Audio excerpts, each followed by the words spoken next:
So, tonight we're doing a whole roasted chicken again. A billion ways to do a whole chicken, and this time I'm feeling a little bit weird. So I raided my spice cabinet, found some of my favorite things, and what we're gonna do is a spice glazed whole roasted chicken.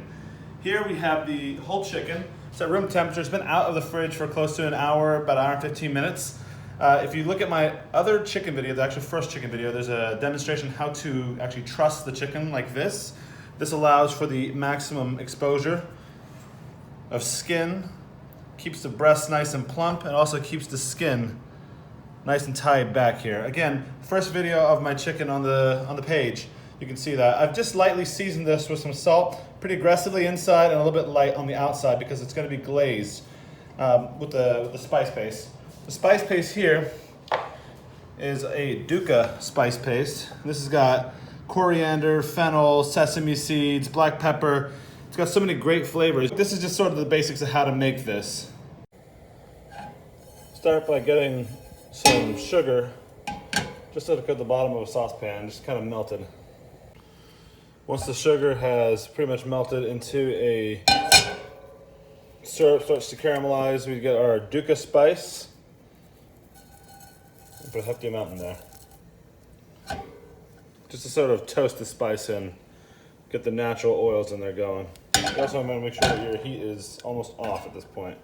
You don't want to burn the sugar.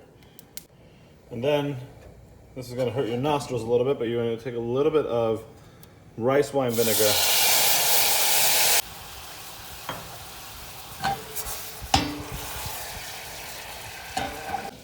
Now the next one you're going to add is going to really stink your home up for about 10 minutes, but that's okay. It's all for the end goal. Taking a little bit of fish sauce. We're going to just add a good amount of broth. You want to make sure you buy bone broth. Bone broth will contain the gelatin that you need. And then we just leave this. We're going to get it to a simmer. We're going to leave this to keep going. Should take a bit, but totally worth it. The flavors are going to be crazy. And this is going to get painted over the chicken, sort of the last few minutes of its cooking time in there. To go with this, we're going to have some spiced carrot puree. I've got some Shawarma West spice mix. This can be bought again in the grocery store in the spice section, sometimes in the international section. If not, certainly some simple curry powder would do as well. A little onion and garlic. Some potatoes that I have just par-cooked for about 15 minutes in salted boiling water and just cut them in half. That way I can roast them off later on and they're going to be perfectly cooked. And some carrots, which I've done the same thing. I've just sort of got a nice oblique cut on them. And they've been parboiled for about 2 minutes and then shocked in ice water. Again, just to help with the cooking time itself.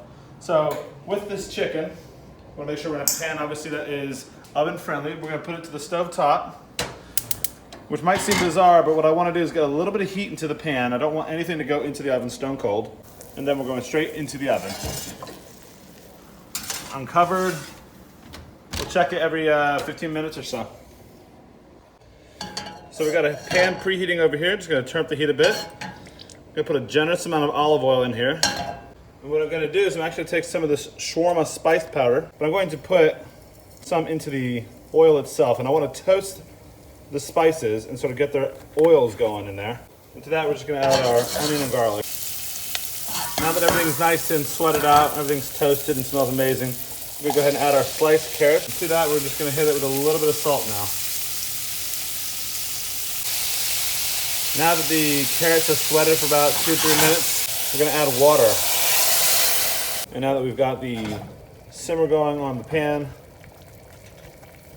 we're just going to set it, drop the heat down, and give it about 15 minutes or so just to sort of meld together. Now the carrots have cooked. The water's been absorbed, everything's there, it's nice and soft. I'm just going to take this and put this into our blender. And there it is. It's a really, really, really nice and smooth, simple carrot puree to go with the chicken. Now that the chicken has come up to the right temperature, we're about maybe 10 minutes or so from it being done. I've got the paste. We're just going to brush it over the top of the chicken. And then it's back in the oven. And here we are, our chicken. ready to be rested. So while the chicken is resting, we're just gonna come over here to the same pan.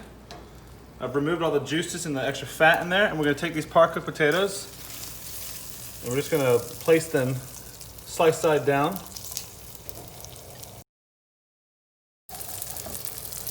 Now remember, these are already cooked potatoes, so we're just trying to get them warmed through and a good roast sear on them. At this point, we're also gonna go ahead and add these par-cooked carrots. Now we want to get everything. So, time to carve the bird. It's been resting for about 20 minutes. And we want to start by just taking out these wing bits right here. Of course, bear in mind this has been glazed. It's going to be a little sticky, but that's all right. And we're going to go ahead and remove the thighs from the cage. There it is.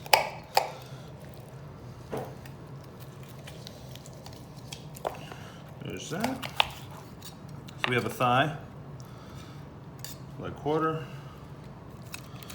and just repeat again. And with the breast, we just want to come down straight down the center, following the actual shape of the body. You notice I keep turning the chicken. I'm making the direction of the chicken work for me so I don't go around the chicken. You can feel the joint here, right here, which is for the wings, so you can get this nice bit of wing on the breast. And here we are again. So at this point, we want to take a little bit of our carrot puree, give it a little smear.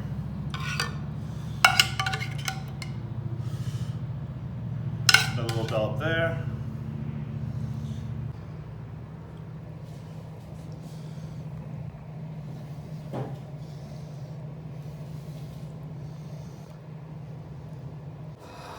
Roasted potatoes and carrots.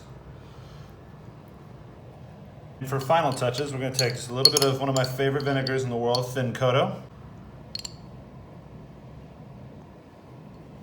And then finally,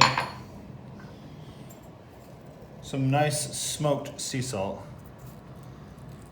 just to kind of continue that nice roasted, kind of robust flavor. That's it. This is the spiced glazed chicken with a little spiced carrot puree and roasted vegetables.